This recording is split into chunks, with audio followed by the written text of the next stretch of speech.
Know who you're dealing with. Do not offend the wrong person. Sa isang iglap, pwedeng maglaho ang lahat ng pinaghirapan mo dahil lang sa maling taong binangga mo. Hindi dahil mahina ka, kundi dahil hindi mo inalam kung sino ang kausap mo. Ito ang Law 19 ng the 48 Laws of Power. At baka ito na ang batas na makapagsalba sa iyo mula sa kapahamakan. Sa librong The 48 Laws of Power ni Robert Greene, sinasabi sa Law 19, know who you're dealing with. Do not offend the wrong person. Sa simpleng salita, huwag kang basta-basta bumangga sa kahit sino. Bawat tao ay may tinatagong ego, emosyon at pride. May iba na kapag nainsulto mo, tatawa lang. Pero may iba, tahimik lang. Pero sa likod ng ngiti nila, unti-unti kang winawasak. Minsan, hindi mo alam ang binangga mo pala may mas malawak na connection sa'yo. O kaya may kapangyarihang kaya kang pabagsakin. Hindi dahil tama sila, kundi dahil meron silang resources, influence at galit. Mga paalala. Una, maging mapagmasid. Obserbahan ang mga kilos, pananalita at reaksyon ng mga tao.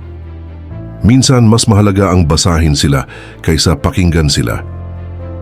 Pangalawa, huwag makipagbanggaan kung di kailangan. Hindi lahat ng laban dapat ipaglaban. Pangatlo, piliin ang mga salitang bibitawan. Minsan, isang salita lang ang magpapagalit sa taong hindi mo dapat kinaaway. Pang-apat, huwag maliitin ang tahimik. Minsan, ang pinakatahimik ang pinakamapanganib. Pang-lima, i-manage ang pride mo.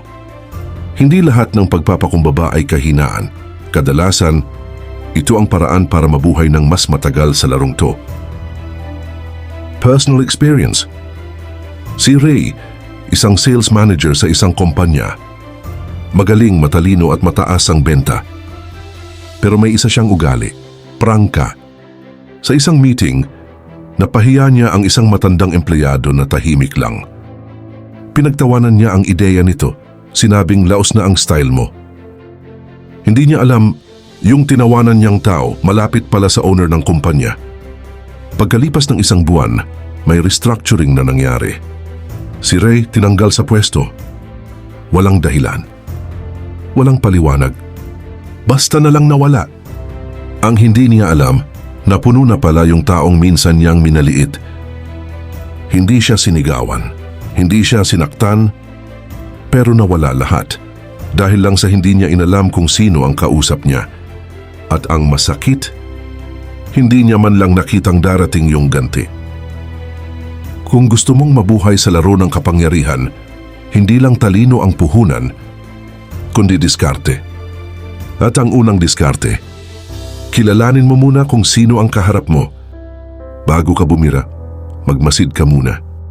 Baka sa bandang huli, ang inaakala mong mahina, siya pa palang may hawak ng gatilyo.